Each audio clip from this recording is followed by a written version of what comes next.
Hello guys, welcome to Dimension Physics, your one-step destination for clear and engaging explanations in physics, chemistry, maths and beyond. So this lecture will be the lecture 4 of coordination compounds and we will be starting with Sidwick EAN rule, which we missed out in the previous lecture, and EAN of polynuclear complexes. And the third topic will be ligand classification via donating and accepting tendencies, and the fourth one, very important one too, and a critical one also, synergy bonding or synergic effect. Okay, so this is a very critical one and highly important. This we can say that ये लगभग हर exams में आता ही आता है except the board ones. Board exam के अलावा हर एक एग्जाम में मोस्टली आ ही जाता है. So let's begin with few questions first. Question number one क्या बोल रहा है? Find the value of x, put E N as the number of nearest noble gas configuration, और सॉरी नोबल गैस कन्फिग्रेशन बोल रहा हूँ, nearest noble gas atomic number. Okay, effective atomic number है ना ये. इफेक्टिव एटॉमिक नंबर ये पिछले lecture में मैं बता दिया था. तो यहाँ पे हमको इसका एटॉमिक इफेक्टिव एटॉमिक नंबर नहीं पता है, तो इसमें हम क्या करेंगे, नोबल गैस के पास वाला, क्योंकि हर एक कंपाउंड अपना पास वाला नोबल गैस कन्फिग्रेशन अटेंड करने की कोशिश करता है, बचपन से पढ़ते हैं आए हैं. ठीक है, तो इसमें वैसे ही करेंगे. और पिछले वाले फॉर्मूला को अप्लाई, देखो ये एक्स जो बता रहा है ना, year x signifies the number of ligands. Okay, और हमको ये निकालना है कि इसमें कितने नंबर ऑफ लिगेंड होंगे, तो इसको हम एज इट इज़ करेंगे. तो हमको इसमें आइडिया मिल जाएगा कि हमको इसमें करना क्या है. ठीक है, तो इसमें वही करना है और हमारा आंसर आ जाएगा. एक का वैल्यू, एक्स का वैल्यू आ जाएगा 4 और एक एक्स का वैल्यू आ जाएगा 5. ओके, क्वेश्चन नंबर 2 पे आओ. क्वेश्चन नंबर 2 क्या बोल रहा है? K4FeCN5O follows EN, find nature of oxygen. तो इसमें हम क्या करेंगे, अब देखो इस पे एक बच्चे क्या करेंगे. अम, देखो ऑक्सीजन दिया है, लेकिन इसमें ऑक्सीजन हमको पता नहीं है कि कौन सा ऑक्सीजन एज यहाँ पे लिगेंड यूज हो रहा है. तो हमको उसका नेचर निकालना है.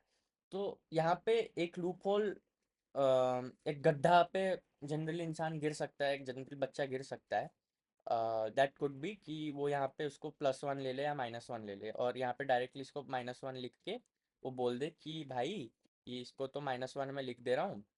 जबकि और कुछ हो सकता है कि यहाँ पे O3 भी हो सकता है, ओ कुछ भी हो सकता है यार. जनरली देखो O3 तो नहीं बोलूंगा मैं, बट कोई पॉसिबिलिटी हो सकती है ना यहाँ पे, जो पॉसिबिलिटी हमको दिखाई नहीं दे रही हो. तो इसमें हमको प्रॉपर ये put E N as number of nearest noble gas, इसको ही अप्लाई करना पड़ेगा.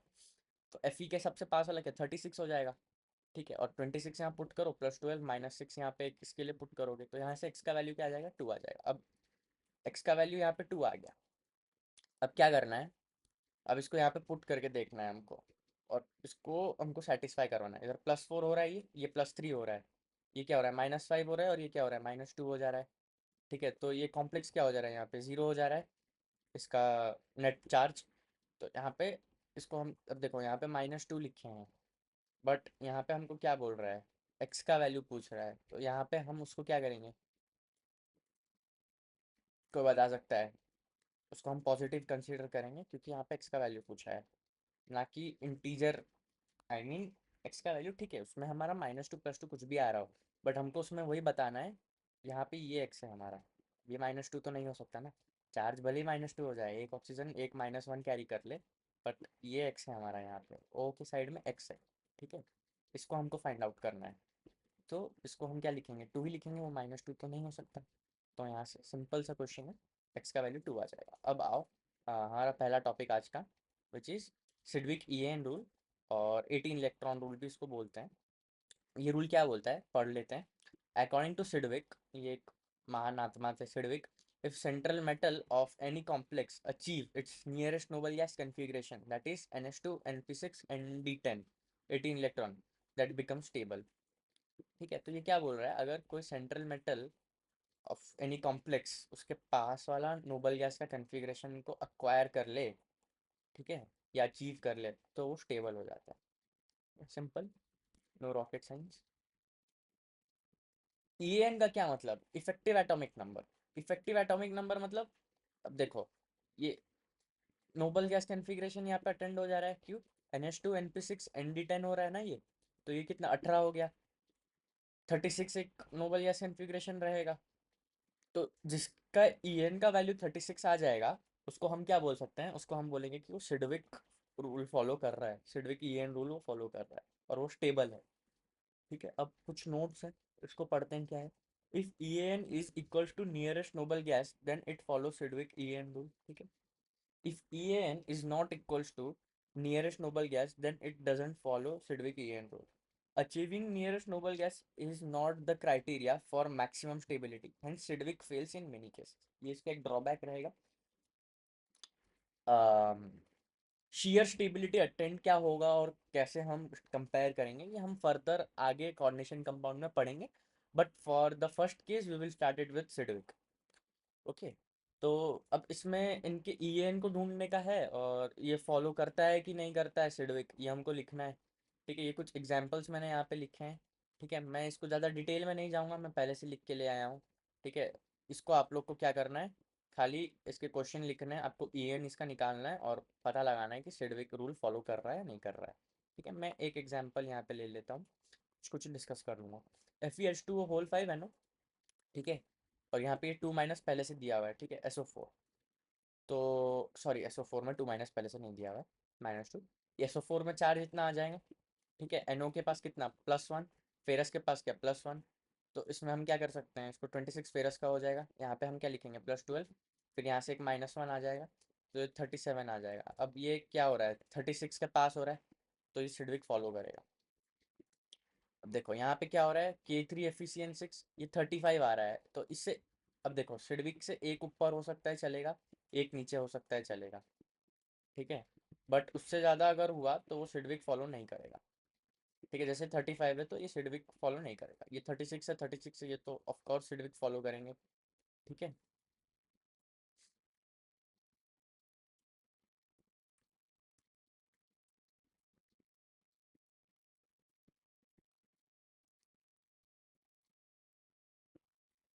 नीचे वाला नहीं करेगा, अगर ऊपर एक प्लस में है तो कर लेगा. ठीक है. ये 37 वाला सिडविक फॉलो करेगा. अब 54 भी है एक नोबल गैस कॉन्फ़िगरेशन, ये भी सिडविक फॉलो करेगा. 86 में भी सिडविक फॉलो करेगा.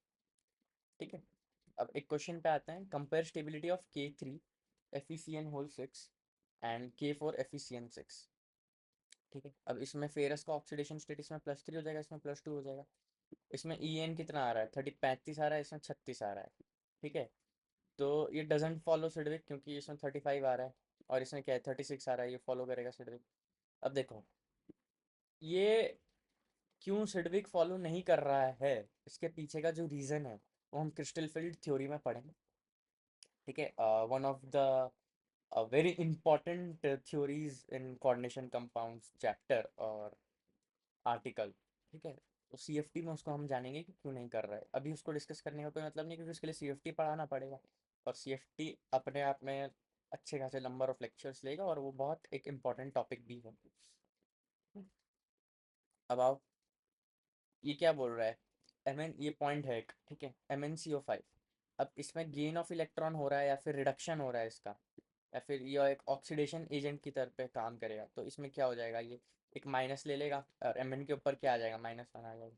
तो अभी देखो इसका EAN कितना हो रहा है, 35 हो रहा है पहले ही.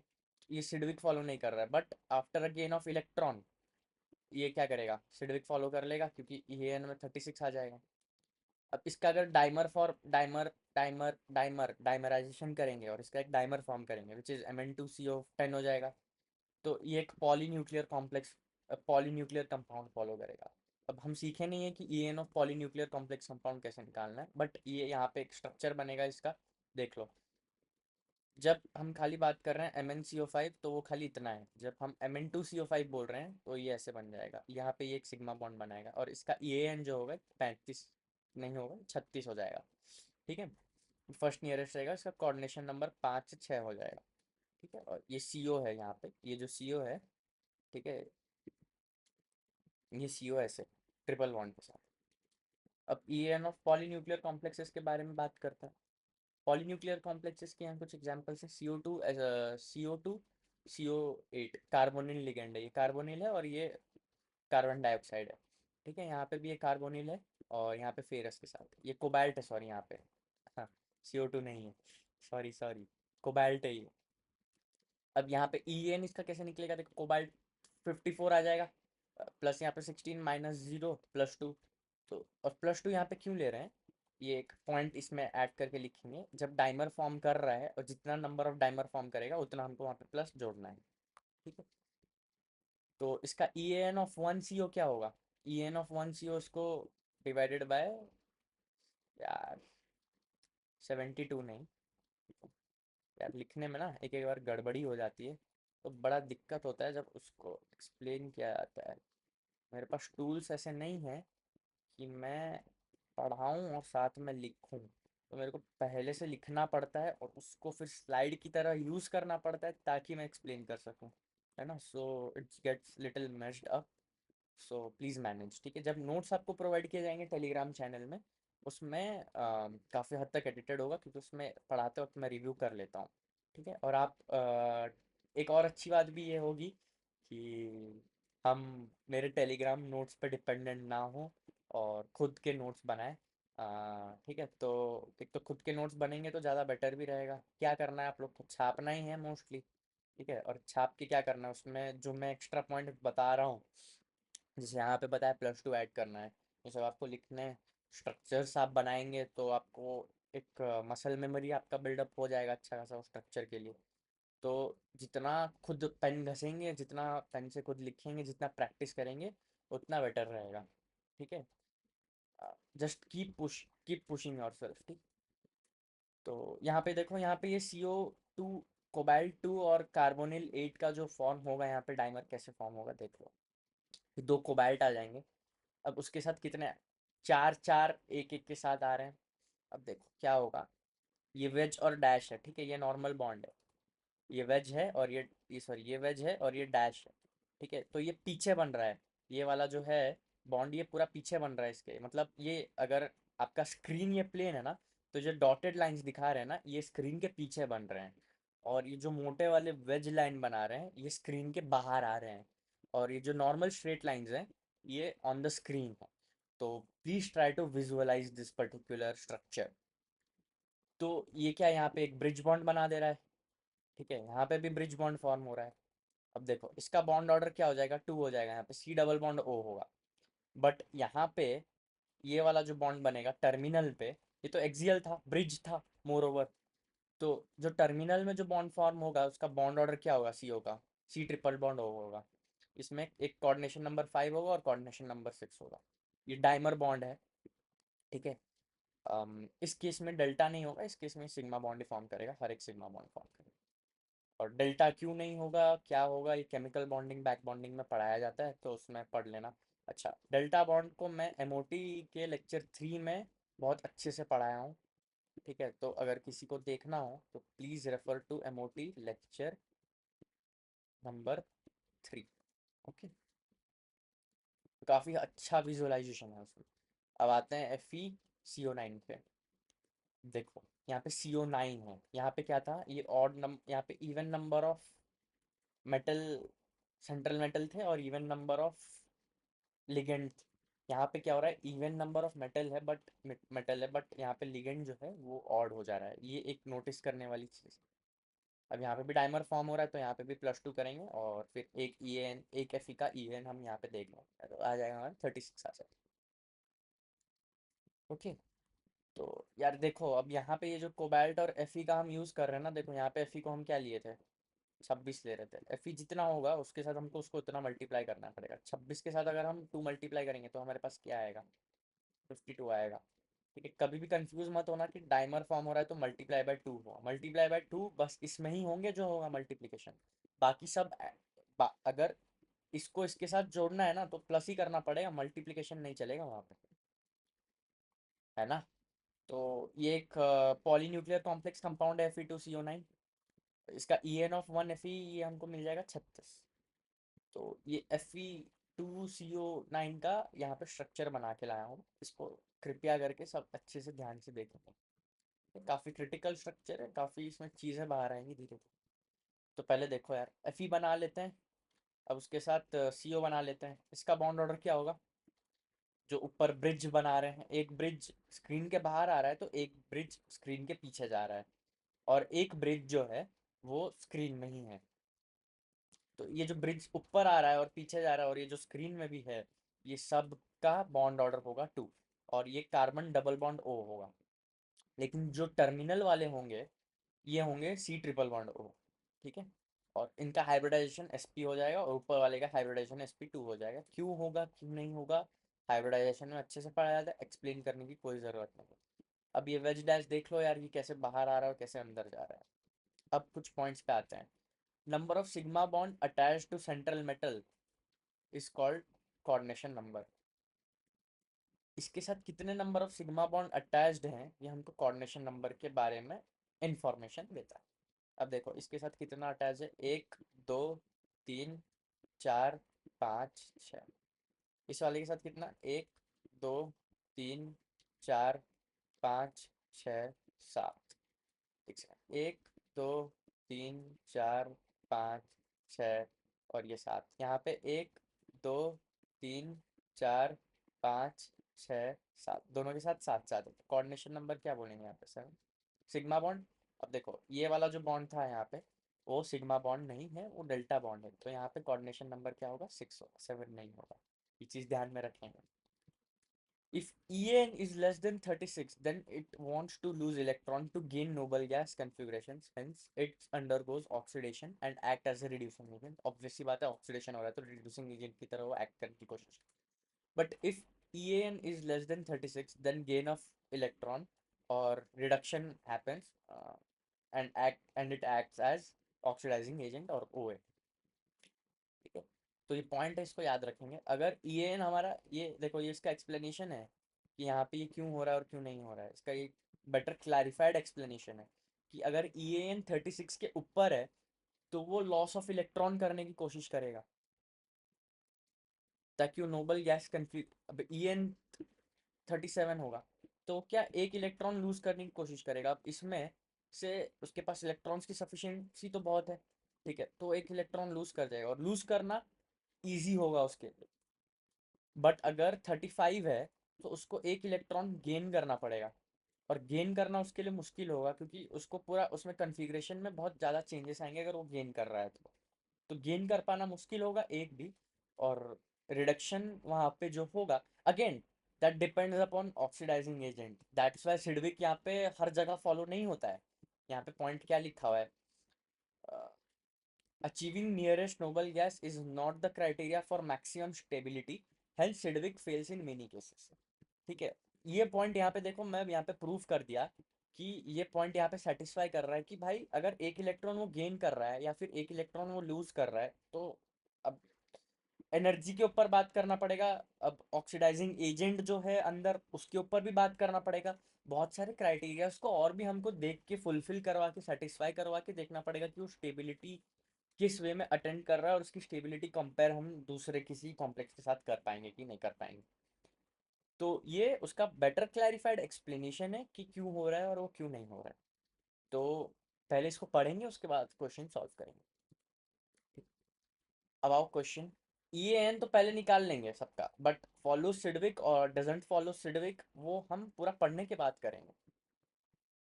Now let's come to a question. अब देखो ये CO6 है। अब यहाँ पे क्या हो रहा है, एक्स नंबर ऑफ NO के साथ इसको रिएक्ट किया जा रहा है। ये क्या फॉर्म कर रहा है, CONO2 और CO3 फॉर्म कर रहा है। लेक्चर 1 या लेक्चर नंबर 2 में अच्छे से बताया गया है कि कैसे मोल कॉन्सेप्ट का यूज़ होकर क्वेश्चन दिया गया था, उसी से रिलेट करके क्वेश्चन देखता हूँ। लेक्चर 1 लेक्चर 2 दोनों में, लेक्चर 1 में क्वेश्चन दिया गया था, 2 में डिस्कस किया गया था। अब ये वाइस NO के साथ कर रहा है तो ये क्या बनाएगा यहाँ पे, NO ये CO जो है पूरा बाहर फेंक देगा तो यहाँ पे 2 NO और आ जाएंगे। अब देखो A और B है। अब NO क्या हो रहा है, यहाँ पे 3 इलेक्ट्रॉन जा रहा है और CO में क्या हो रहा है, 2 इलेक्ट्रॉन है। तो 2 NO क्या कर रहा है, 3 CO के बराबर यहाँ पे, बराबर बोल रहा हूँ, 2 NO 3 CO को रिप्लेस कर रहा है। इसमें 6, क्योंकि इसमें भी 6 इलेक्ट्रॉन है, इसमें भी 6 इलेक्ट्रॉन है। तो NO प्लस कितने इलेक्ट्रॉन के लिए रिस्पॉन्सिबल होगा, 2 इलेक्ट्रॉन के लिए रिस्पॉन्सिबल। ठीक है, तो यहाँ पे हमको क्या करना था, फाइंड ए और फाइंड बी करना था। ठीक है बेसिकली, और ये उसका सोल्यूशन था। तो इसको एक बार पॉज करेंगे सब और ये क्वेश्चन खुद करने की कोशिश करेंगे कि इस पर्टिकुलर कंपाउंड में हम x मोल्स ऑफ NO के साथ इसको रिएक्ट करवा रहे हैं, और जो कंपाउंड A फॉर्म हो रहा है उसको again y moles of NO के साथ रिएक्ट करवा रहे हैं, तो क्या फॉर्म होगा, find A and B। Now let's come to the third article of this lecture, which is ligands classification on the basis of donating and accepting tendencies. So we can classify it into two parts, classical and non-classical ligands. Classical ligands क्या होंगे? जो metal, जो ligand metal को donate कर लेगा, फिर metal donation ले लेगा लिगेंड से। तो इसमें क्या है, lone pair doesn't accept electron in sigma star orbital. Again इसके लिए एमओटी प्री रिक्विसाइज्ड है, तो एमओटी अच्छे से आना चाहिए अगर ये पढ़ना है तो। और अगर एमओटी नहीं आ पा रहा है किसी को, देन ही और शी कांट डू एनीथिंग।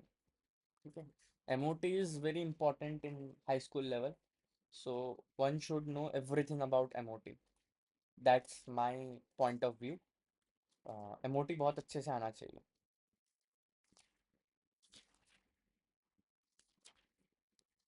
ठीक है, तो ये क्या बोल रहा है कि लोन पेयर डोनेट और एक्सेप्ट जो करेगा इलेक्ट्रॉन, वो नहीं करेगा, doesn't accept in sigma star orbital.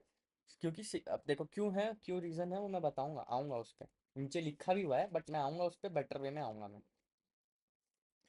Sigma star present at higher energy, so it is used in bonding. ठीक है, सिग्मा स्टार हायर एनर्जी में, ये एमओटी डायग्राम में अगर हम देखेंगे तो सिग्मा स्टार हायर एनर्जी पे है ये, और ये हायर एनर्जी पे, तो ये बॉन्डिंग में कैसे पार्ट ले सकता है? अगर ये इससे इलेक्ट्रॉन ले रहा है, ये इलेक्ट्रॉन दे रहा है, तो ये क्या करेगा, बॉन्डिंग में पार्टिसिपेट करेगा। बट क्या हो रहा है यहाँ पे, वो बॉन्डिंग में पार्टिसिपेट नहीं कर पाएगा क्योंकि सिग्मा स्टार जो है हमारा हाई एनर्जी में। पाई स्टार को भी हम बोल सकते हैं, बट उस पर आएंगे अभी।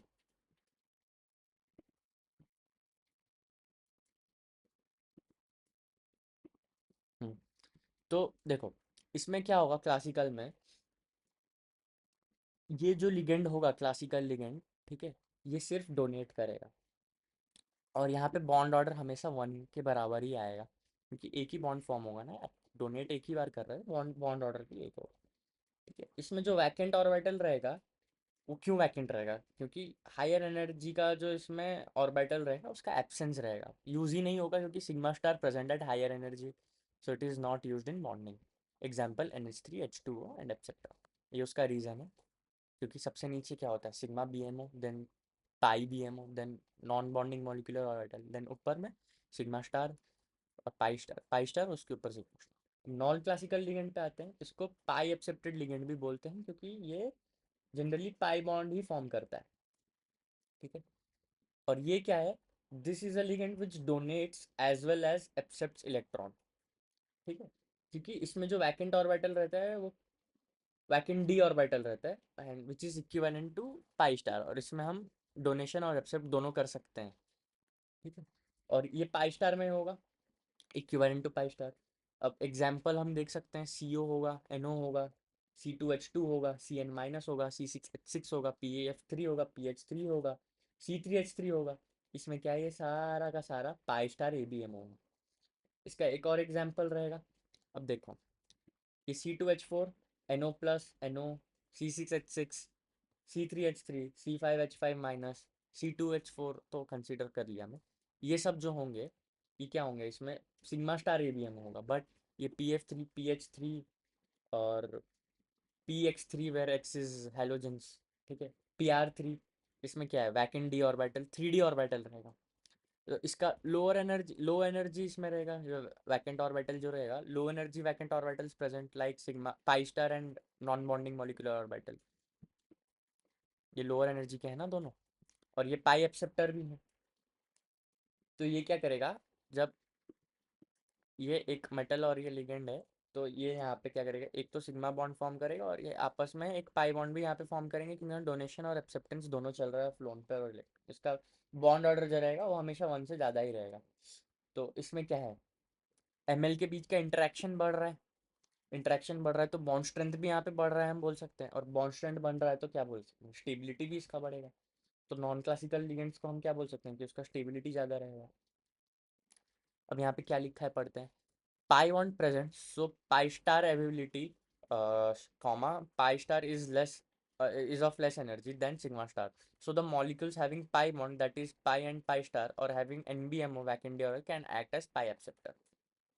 They are called pi acceptor ligands. Okay, I already said that. अच्छा, एक पॉइंट यहाँ पे नोट करो, अगर CO ओनली डोनेट कर रहा है तो बॉन्ड ऑर्डर बढ़ेगा, और अगर CO डोनेट और एक्सेप्ट दोनों कर रहा है तो बॉन्ड ऑर्डर कम जाएगा। ठीक है, अब हम आते हैं पाई एक्सेप्टर नॉन क्लासिकल लिगेंड के ऊपर। ये क्यों, कौन से लिगेंड्स होते हैं? Ligands that have pi star in it, ligands that have vacant NBMO और वैकेंट 3D ऑर्बिटल्स। ठीक है, lower the energy of pi star vacant orbital NBMO, better the pi acceptor ligand. ठीक है, अब ऑब्वियस सी बात है, एनर्जी कम रहेगा तो एक्सेप्ट करने का पावर और कैपेबिलिटी ज़्यादा रख पाएगा, क्योंकि एनर्जी कम रहेगा तो वहाँ पे हम कुछ कर सकते हैं ज़्यादा अच्छे से, डोनेशन दे सकते हैं उसमें अच्छे से। अगर एनर्जी कम रहेगा, तो एनर्जी ज़्यादा रहेगा तो उसमें कुछ हलचल करवा पाना मुश्किल है। ठीक, अब यहाँ पे कुछ एग्जाम्पल्स हैं यार, कुछ मिस आउट हो रहा है क्या? एग्जाम्पल्स है PF3 PCl3 PBr3 PH3। इसमें से हमको बताना है कि पाई एक्सेप्टर कौन सा सबसे ज़्यादा होगा। ठीक है, अब इसमें देखो ऐसा होगा क्या सीक्वेंस, क्यों होगा?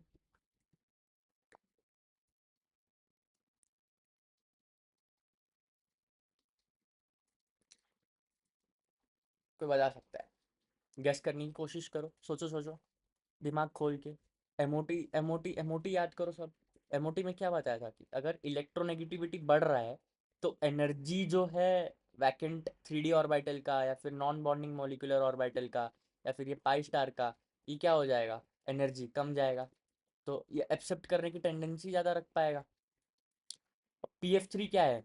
PF3 में जो F है, F का इलेक्ट्रोनेगेटिविटी Cl से ज़्यादा है, Cl का Br से ज़्यादा है, और Br का हाइड्रोजन से ज़्यादा है। तो यहाँ पे सीक्वेंस ऐसा फॉर्म होगा। एक सेकेंड यार,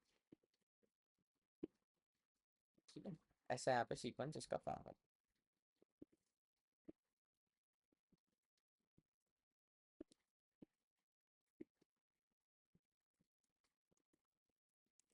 अब C2F4 में देखो, C2H, इसमें भी F का ज़्यादा होगा यार H से, पाई एक्सेप्टर।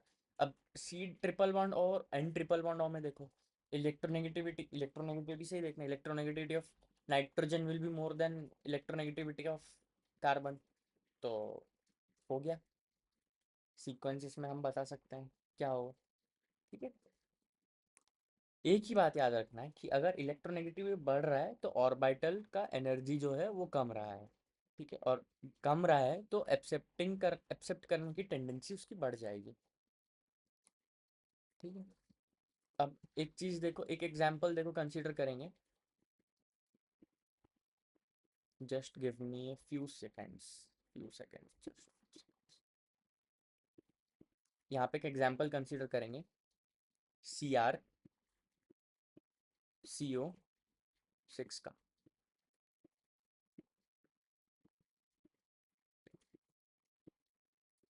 जस्ट अ सेकेंड में नीचे लिया हूँ क्या? CrCO6 compare. ठीक है, यहाँ पे मैं नहीं लिखा हूँ तो इसको देखेंगे, इसका कोऑर्डिनेशन नंबर क्या क्या हो सकता है बताओ। इसका क्या क्या हो सकता है का क्या मतलब है? कोऑर्डिनेशन नंबर इसका क्या है? 6 है, इसका CN6 है।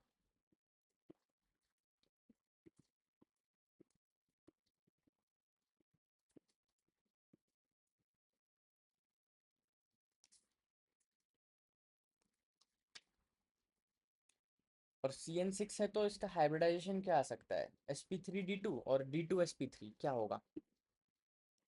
एक आ रहा है, just give me a second, mouse काम नहीं कर रहा ठीक से। एक इसका हाइब्रिडाइजेशन आ सकता है sp3d2, और एक इसका हाइब्रिडाइजेशन आएगा D2sp3। कौन सा सही होगा? एनी गेसेस, कोई बता सकता है? बहुत इंटरेस्टिंग है यार, बहुत ही ज़्यादा इंटरेस्टिंग है। इसको मैं एक्सप्लेन करूँगा, बहुत अच्छे तरीके से एक्सप्लेन करूँगा। ठीक है, कोशिश करो यार कोई बताने की। ये गलत हो जाएगा, ये सही होगा। क्यों? क्योंकि डी ब्लॉक में जो है, पहला डी ऑर्बिटल जो लो एनर्जी का रहता है वो इनर वाला होता है। क्या होता है उसका? n-1। उसके बाद क्या होता है? n-1d, then ns। उसके बाद क्या होता है? np। उसके बाद क्या होता है? nd। ये आउटर डी है और ये इनर डी है।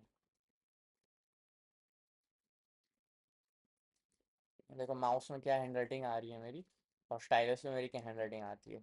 स्टाइलस को ऑल टैब में लिख के रखना पड़ता है, क्योंकि पता नहीं मेरा आईपैड क्यों करेक्ट नहीं होता है मैकबुक के साथ। आई थिंक मैं कर नहीं पा रहा हूँ। I am very new to all this things. एक तो साला ये सब बनाना पड़ता है और रिकॉर्ड करना पड़ता है, बड़ी दिक्कतें होती हैं। चेंज करना पड़ता है सेटअप बहुत बार, तो पता नहीं क्यों नहीं हो रहा, कनेक्ट नहीं हो रहा ठीक से। तो देखो, अब CrCO6 का स्ट्रक्चर याद करो। लेक्चर 2 या लेक्चर 1 में अच्छे से बताया गया था, प्राइमरी वैलेंसी सेकेंडरी वैलेंसी ये सब यूज़ करके। तो इसको पूरे एक नए पेज में शिफ्ट करते हैं। तो देखो, ये Cr है कि 1 2 3 4 5 6। ये सब क्या यहाँ पे हो जाएंगे? CO हो जाएंगे। ठीक है, इसको मैं ऐसे गोल बना दे रहा हूँ। इसको CO कंसिडर करेंगे सब। C ट्रिपल बॉन्ड O यहाँ पे। इसको सब CO कंसिडर करेंगे और इसको नोट्स पे लिखेंगे बाकायदा। अब देखो, अब मैं इसको मिटा दे रहा हूँ, इसको सब लिखेंगे एक बार, एक रफ आइडिया के लिए सब लिखेंगे एक बार।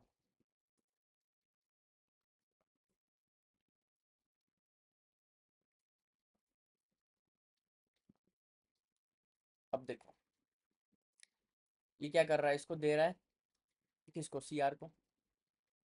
CR का ये होगा,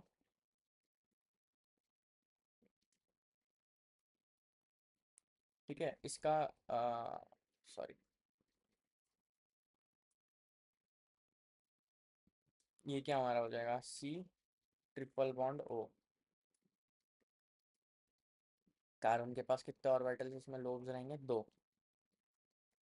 और यहाँ पे इंटरन्यूक्लियर एक्सिस जो हम देख रहे हैं, एक्स एक्सिस के थ्रू देख रहे हैं, और यहाँ से भी एक हमको CO देगा। ठीक है, मैं इसको और बनाना पड़ेगा। C triple bond O। यहाँ पे हम इंटरन्यूक्लियर एक्सिस जो लिए हैं वो हम लिए हैं एक्स एक्सिस।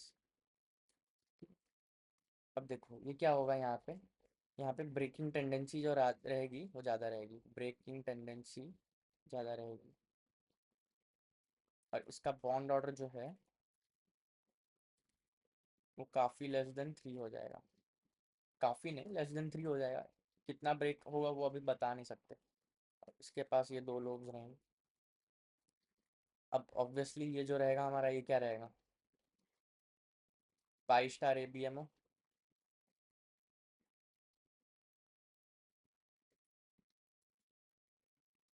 ठीक है, और ये क्या ऑर्बिटल कौन सा होगा? ये DXY। अब देखो, ये यहाँ से डेटिव बॉन्ड देके क्या बना रहे हैं? सिग्मा बॉन्ड बना रहे हैं। और ये यहाँ से क्या बना रहे हैं? Pi bond.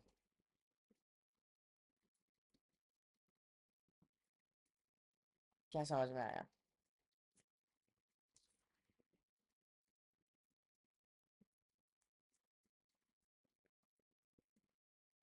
एक बार के लिए इसको यहाँ पे होल्ड करते हैं।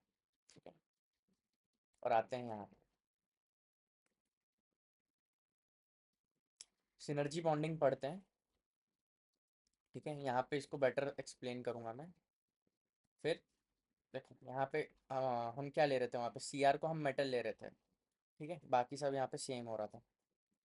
देखो, सीओ लिए थे, वहाँ पे भी सीओ लिए थे, यहाँ पे हम बेटर एक्सप्लेन कर सकते हैं। अब देखो पढ़ो, सिनर्जिक बॉन्डिंग क्या होता है, इसको एक बार के लिए होल्ड करना, ठीक है, मैं बताऊंगा इसको कहाँ पे लिखना है, या फिर एक बार लिख दिया हो तो वहाँ पे आधी पेज की जगह छोड़ देना, उसके बाद देखते हैं क्या होगा। सिनर्जिक का क्या मतलब होता है, synchronisation. Synchronisation in what basis, ठीक है, वो बॉन्डिंग का एक सिंक्रोनाइजेशन वहाँ पे बैठेगा, उसके बेसिस पे हमको बताना है क्या है क्या नहीं। हमारे सिलेबस में सिर्फ मेटल कार्बोनिल कंपाउंड का ही है, यानी कि एम और उसके साथ सीओ आएगा, और किसी का भी है नहीं। खैर, एनर्जी बॉन्डिंग में मैं आगे भी बहुत चीज़ें पढ़ाऊँगा, तो जो इंटरेस्टेड है कि वो पढ़ने का इच्छा रखता है, वो देखे कल का लेक्चर, उसमें सिर्फ एक्स्ट्रा पार्ट होगा सिनर्जी बॉन्डिंग का, जो कि कल तो आएगा नहीं आएगा मैं बोल नहीं सकता, जब भी वो लेक्चर फिफ्थ वाला अपलोड होगा उसमें सिर्फ सिनर्जी बॉन्डिंग ही रहेगा, आगे का उसका प्रूफ वगैरह रहेगा, तो जो इंटरेस्टेड होगा देख सकता है, वरना रहने देगा। सिनर्जी बॉन्डिंग हमारे सिलेबस के लिए आज खत्म हो जाएगा इसीलिए। अब कार्बोनिल कंपाउंड आएगा तो मेटल कार्बन सीओ आएगा, इसका स्ट्रक्चर कुछ ऐसा रहेगा। ये जो लोब है ये एसपी है, और इसमें परसेंटेजेस कैरेक्टर ज़्यादा है, यानी कि अट्रैक्शन पावर इसका ज़्यादा है एज कम्पेयर टू डोनेशन, यहाँ पे डोनेट कम करेगा क्योंकि इसका अट्रैक्शन ज़्यादा है। अब बेटर लिगेंड है क्योंकि explain by MOT, which can donate electron और लोन पेयर इजीली, और acceptance of electron in its pi star ABMO. Lewis base है, यानी कि week symmetrical cleavage of B2H6, तो एक ही अटैक कर सकता है, उससे ज़्यादा नहीं कर सकता। अब यहाँ पे देखो क्या हो रहा है, जूम इन करते हैं। यहाँ पे ये मेटल है, उसके साथ एक कार्बोनिल ज्वाइन किया हुआ है। अब प्लस माइनस ये ऑर्बिटल का खेल है, ये एमओटी में पढ़ाया हुआ है, देख लेना। ये लोन पेयर है, ये नॉन बॉन्डिंग मॉलिक्यूलर ऑर्बिटल का है, तो इसमें स्लाइटली बीएमओ कैरेक्टर रहेगा। ऊपर वाला जो सी के साथ अटैच्ड है, लोब, ऊपर वाला उसका पॉजिटिव वाला, वो पाई स्टार एबीएमओ है, यानी कि पूरा प्योरली। तो वो क्या रहेगा, वैकेंट रहेगा एक तो, और एंटी बॉन्डिंग मॉलिक्यूलर ऑर्बिटल रहेगा। अब उसका ये वाला लोब जहाँ से डोनेशन होगा, ठीक है, इसमें स्लाइटली एबीएमओ कैरेक्टर रहेगा, प्योर नहीं रहेगा उसमें, क्योंकि वो डोनेट कर रहा है ना, तो स्लाइटली, और जो बॉन्ड बनेगा यहाँ पे सिग्मा ही बनेगा, ठीक है। तो डोनेट यहाँ से किससे हो रहा है, नॉन बॉन्डिंग मॉलिक्यूलर ऑर्बिटल से हो रहा है, और ये जो है ये हमारा स्लाइटली एबीएमओ बन रहा है यहाँ पे।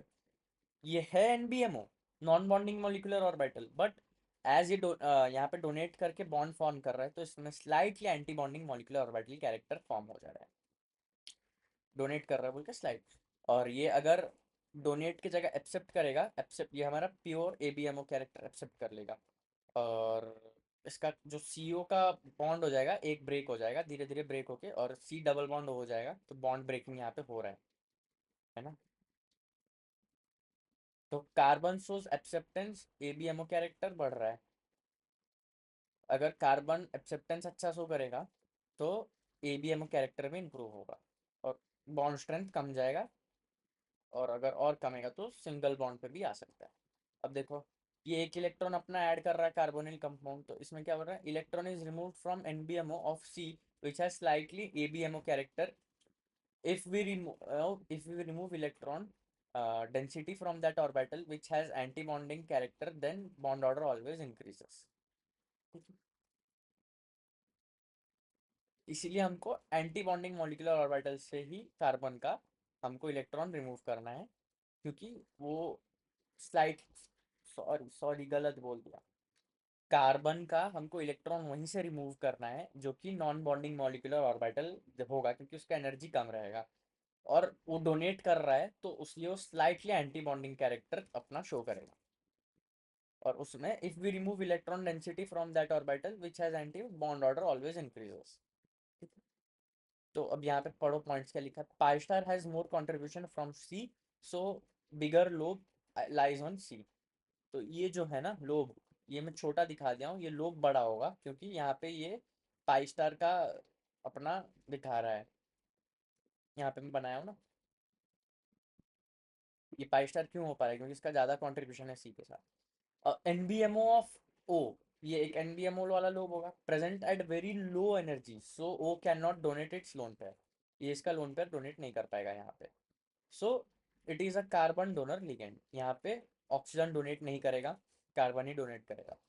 Bigger lobe of pi star lies on C, so it only also accepts from C carbon from carbon and.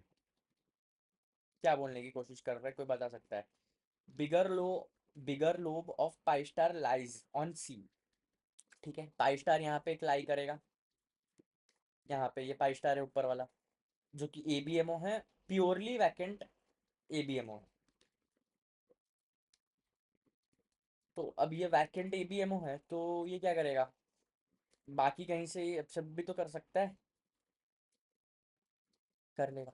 तो क्या बोलेंगे, bond order of CO will be bit less than C, 3, यानी कि लगभग equal to 3 but not exactly 3, a bit less than 3। Completely break नहीं होगा, देखो कहीं कहीं पे कंप्लीटली भी ब्रेक हो सकता है, depends upon metal, but general way में हम बोलेंगे कि it will be a bit less than 3। That's the complete generalisation.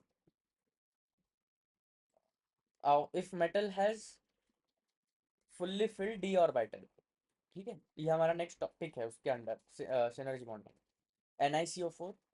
अब इसका कन्फिग्रेशन ऐसा होगा, अब ये क्या करेगा, S से 2 इलेक्ट्रॉन दे देगा D को, ताकि ये D वाला ऑर्बिटल उसका फुलफिल्ड हो जाए।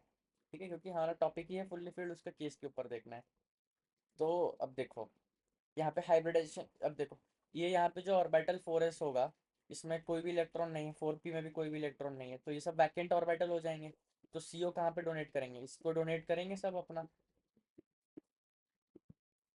निकिल को, उसके वैकेंट 4s पे और 4s0 पे और 4p0 पे, क्योंकि ये 4s यहाँ पे 4p0 आएगा ना फिर, तो 4s0 भी खाली है और 4p, क्योंकि डी पे भर पाना तो मुश्किल है बाहर से इलेक्ट्रॉन, वो अपना इलेक्ट्रॉन वहां पे ले लेगा, और वो फिर बाहर से जो डोनेशन है वो लेगा।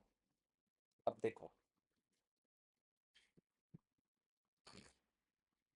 ये 3 DZ X बनाएगा, और ये जो लोब है ये sp3 है और वैकेंट, और ये यहाँ पे जो बनाएंगे बॉन्ड वो पाई सिग्मा बॉन्ड बनाएंगे, और ऊपर जो बॉन्ड बन रहा है यहाँ पे वो पाई स्टार बनेगा।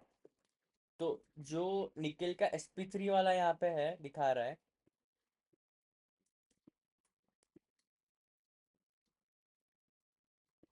वो यहाँ पे लोन पेयर ऑफ सी ले ले रहा है। निकेल का जो 3D है, ये 3D वाला, ये पाई स्टार से ले रहा है कंट्रीब्यूशन ऑफ कार्बोनिल लिगेंड। तो ये क्या हो रहा है यहाँ पे, ले भी रहा है और दे भी रहा है, तो यहाँ पे बॉन्ड ऑर्डर क्या हो जा रहा है, ग्रेटर देन 1। किसका बॉन्ड ऑर्डर, जो निकेल और कार्बन के बीच का जो बॉन्ड बन रहा है, पाई बॉन्ड बन रहा है, तो वहाँ पे ग्रेटर देन क्या हो रहा है, यार एक सेकेंड, ये क्या कर रहा है, कार्बनिल कंपाउंड का निकेल यहाँ पे इलेक्ट्रॉन पेयर या लोन पेयर एक्सेप्ट कर रहा है, और अपना जो है वो यहाँ पे दे दे रहा है, क्योंकि यहाँ का जो कार्बन का कंट्रीब्यूशन आ रहा है निकेल के लिए आ रहा है, क्योंकि ये प्योरली एबीएमओ दिखा रहा है अपना, एंटी बॉन्डिंग पाई स्टार है, ये पाई स्टार एबीएमओ है। तो Ni3D का जो ऑर्बिटल, थ्री डी ऑर्बिटल जो है इसका, ये वाला, ये यहाँ पे दे देगा अपना इलेक्ट्रॉन कुछ लूज करके दे देगा पाई स्टार ऑफ CO। तो अब देखो उससे क्या अफेक्ट होगा, ये अब दे दिया वो उसको यहाँ पे, तो इसका कोई एक बॉन्ड जो होगा यहाँ पे वो थोड़ा ब्रेक हो जाएगा, या उसका बॉन्ड ऑर्डर थोड़ा घट जाएगा, which will be slightly less than 3। Electron density enter, क्योंकि अब ये यहाँ पे दे रहा है, तो इसका जो इलेक्ट्रॉन डेंसिटी है वो शिफ्ट हो जाएगा यहाँ पे।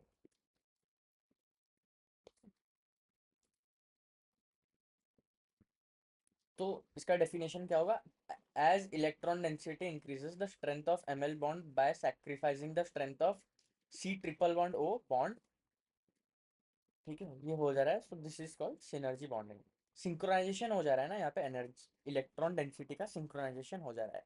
क्या बोल रहा है, इलेक्ट्रॉन डेंसिटी या फिर इसका स्ट्रेंथ बढ़ाने के लिए जो ml बॉन्ड का हो रहा है, ये ml बॉन्ड अपना M और L बॉन्ड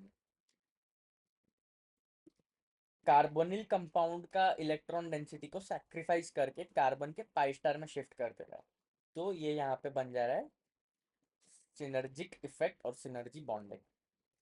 तो जब ये डोनेट कर रहा है ये एक पाई बॉन्ड बना रहा है, और जब ये इसको दे रहा है ये एक सिग्मा बॉन्ड बना रहा है, यहाँ पे bond order less greater than 1 हो रहा है, और इसका बॉन्ड ऑर्डर लेस देन 3 हो जा रहा है। अब बॉन्ड ऑर्डर लेस देन 3 हो जा रहा है, इसका क्या मतलब है, बॉन्ड लेंथ बढ़ जाएगा, क्योंकि पहले ट्रिपल बॉन्ड था तो ऑब्वियसली बात है कि बॉन्ड स्ट्रेंथ भी ज़्यादा था। अब ट्रिपल बॉन्ड से वो बॉन्ड ऑर्डर उसका घट जाएगा तो बॉन्ड लेंथ भी बढ़ जाएगा और बॉन्ड स्ट्रेंथ घट जाएगा। क्योंकि पहले खुद सोचो ना यार, तीन जगह तीन जन पकड़ के रख रहे हैं तो उसमें ज़्यादा स्ट्रेंथ मिल पा रहा है पकड़ने में, ना दो जन के में ज़्यादा मिलेगा, दो जन के में ज़्यादा मिलेगा। अब एग्जैक्टली हम दो तो नहीं बोल रहे, बट तीन से कम है तो ऑब्वियसली बॉन्ड स्ट्रेंथ कम जाएगा। और एमएल के बीच का जो रहेगा बॉन्ड बॉन्ड लेंथ वो घट जाएगा बट बॉन्ड स्ट्रेंथ बढ़ जाएगा, क्योंकि इसका जो होगा bond order greater than one होगा, टू भी बोल सकते हैं यहाँ पे। ठीक है, अब यहाँ देखो ऑर्बिटल पॉजिटिव ओवरलैपिंग ही करेंगे, ऊपर वाले दोनों पॉजिटिव ओवरलैपिंग ही होगा। अब आते हैं कुछ पॉइंट्स में आउट हो रहे हैं। अब आते हैं lower the oxidation of metal lesser the Z effective of metal तो better the donation to ligand. क्या बोल रहा है, अगर एक्स ऑक्सीडेशन स्टेट पॉइंट है, ये बेसिक सा जनरल सोच के पॉइंट है ये, मतलब एक इंसान सोच के बना सकता है पॉइंट। अगर एक मेटल का ऑक्सीडेशन स्टेट कम है और वो मेटल का जेड इफेक्टिव भी कम है, तो वो जो डोनेट कर उसका जो डोनेशन रहेगा किसी लिगेंड से वो लेगा वो ज़्यादा बेटर रहेगा। तो M-1 और M+1, इसमें एक्सटेंट ऑफ डोनेशन किसका ज़्यादा रहेगा? इसका ऑक्सीडेशन कम है सबसे ज़्यादा, फिर इसका, फिर इसका। ठीक है, तो कुछ ऐसा बनेगा। अब देखते हैं सही आंसर था क्या। सही आंसर। अब पेयरिंग के लिए क्या चाहिए, एनर्जी रिक्वायर चाहिए, और सीओ क्या है, हमारा एक स्ट्रॉन्ग लिगेंड है। तो एनर्जी यहाँ पे एमएल इंटरेक्शन बढ़ जा रहा है ना, तो एनर्जी रिलीज ज़्यादा हो रहा है। अब एनर्जी ज़्यादा रिलीज हो रहा है तो वो क्या करेगा, पेयरिंग के लिए जहाँ पे रिक्वायर एनर्जी चाहिए था, वो ज़्यादा एनर्जी जो रिलीज होगा वो पेयरिंग एनर्जी के पास चला जाएगा। 3D का कन्फिग्रेशन क्या होगा इलेक्ट्रॉनिक, 3D5। इसको ढंग से सुनेंगे एक बार सब कान खोल के, 3D5, 4s1, 4p0, फिर आउटर 3D ऑर्बिटल जो है इसका 4D0 हो जाएगा। ठीक है, ये इसका एक तो यहाँ पे क्या हो रहा है, 4s1 है, पेयरिंग के लिए यहाँ पे क्या चाहिए, एनर्जी चाहिए। और हमारा सुनना अच्छे से, और सीओ जो कार्बोनिल लिगेंड है वो हमारा स्ट्रॉन्ग लिगेंड है। वो weak field ligand strong field ligand में आएगा, बट जनरली उसको याद रखो कि सीओ जो है स्ट्रॉन्ग लिगेंड है। तो यहाँ पे एमएल का इंटरेक्शन जो है ज़्यादा रहेगा। ठीक है, इस वाले केस में यहाँ पे एमएल का इंटरेक्शन ज़्यादा रहेगा, तो एनर्जी रिलीज यहाँ पे क्या हो रहा है, ज़्यादा हो रहा है, तो जो ज़्यादा एनर्जी रिलीज हो रहा है वो पेयरिंग के लिए चला जाएगा। ठीक है, तो ये क्या होगा, मेटल का इलेक्ट्रॉन जो है it will be used for back donation. So that's why जो चीज़ मैं बताया वो यहाँ पे सेटिस्फाई करेगा। देखो लिखते हैं इसको, क्या हो रहा है, 3D5, 4s1, 4p0 and 4d0। ठीक है, अब यहाँ पे एक एक इलेक्ट्रॉन है 4D के पास, एक दो तीन चार पाँच, इसके पास एक है, ये पूरा खाली है। ठीक है, ये एक दो तीन पूरा खाली है, और ये भी पूरा पाँच तक खाली है, एक दो तीन चार पाँच, पूरा पाँच खाली है इसका। अब पेयरिंग के लिए यहाँ पे एनर्जी चाहिए, तो हाइब्रिडाइजेशन यहाँ पे D2sp3 हम कैसे बता रहे हैं, देखो एनर्जी रिलीज हो रहा है, दो इलेक्ट्रॉन एक लोन पेयर, एनर्जी शिफ्ट हो जा रहा है ना, तो दो इलेक्ट्रॉन आएंगे, और ये 4s1 का एक इलेक्ट्रॉन जाएगा, तो देखो यहाँ पे एक बन जाएगा। ठीक है, और जो लोन पेयर से आ रहा है वो ये है, एक पेयरिंग करेगा और यहाँ पे एक पेयरिंग करेगा, तो हमारे पास डी पे कितना बचा, दो बच गया। ठीक है, 4s हमारा जो था खाली था, खाली हो गया क्योंकि वो इलेक्ट्रॉन अपना दे दिया डी ऑर्बिटल में, इनर डी ऑर्बिटल में दे दिया। तो यहाँ पे क्या हो रहा है, metal electron will used for back donation, यहाँ बैक डोनेशन के लिए इलेक्ट्रॉन उसका यूज हो जा रहा है। अब देखो हाइब्रिडाइजेशन क्यों इसका हो रहा था, D2sp3, 1 2 3 4 5 6, ये छो आपस में कंट्रीब्यूट करके इसका हाइब्रिडाइजेशन करेंगे D2sp3।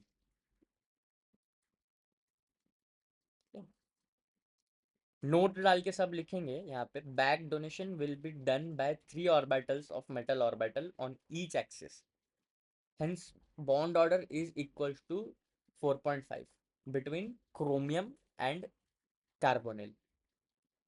ठीक है, will be slightly greater than 0.5, 0.5 से थोड़ा सा ज़्यादा रहेगा। एक और बार बोलूँ क्या? Back donation will be done by 3 orbitals of metal orbital on each of the axis, so bond order will be greater than 0.5 between Cr and Co, which is chromium and carbonyl ligand। Hence, synergy bonding will be more if metal having oxidation less and Z effective less, lower Z effective and lower oxidation state, already written in the previous statements। That is why metal carbonyl compounds is obtained in lower oxidation state। तो generally हम जब भी metal carbonyl compound देखेंगे और वो opt हो रहा होगा, उसका ऑक्सीडेशन स्टेट जो रहेगा वो हमेशा जीरो रहेगा। अब ये जो एग्जाम्पल यहाँ पे मैं लिया, ये एक्सटेंट ऑफ डोनेशन का था, है ना। इसमें अगर हमको बॉन्ड, देखो एक चीज, न्यू क्वेश्चन यहाँ पे फॉर्म कर रहे हैं, ठीक है। यहाँ पे m का जो डोनेशन है, m-1, 0 और +1, तीनों यहाँ पे लिया जा रहा है और तीनों को डोनेट करवाया जा रहा है यहाँ पे C triple bond O carbonyl compound, metal carbonyl compound. अब यहाँ पे मेरे को पहले बताओ कि बॉन्ड ऑर्डर का कंपैरिजन क्या होगा और बॉन्ड लेंथ का कंपैरिजन क्या होगा first in metal and carbon के बॉन्ड में। बॉन्ड ऑर्डर कंपैरिजन ऐसा होगा, क्योंकि ये सबसे ज़्यादा डोनेट कर देगा ना तो पास आ जाएगा। बॉन्ड लेंथ क्या हो जाएगा? बॉन्ड लेंथ इसका उल्टा हो जाएगा।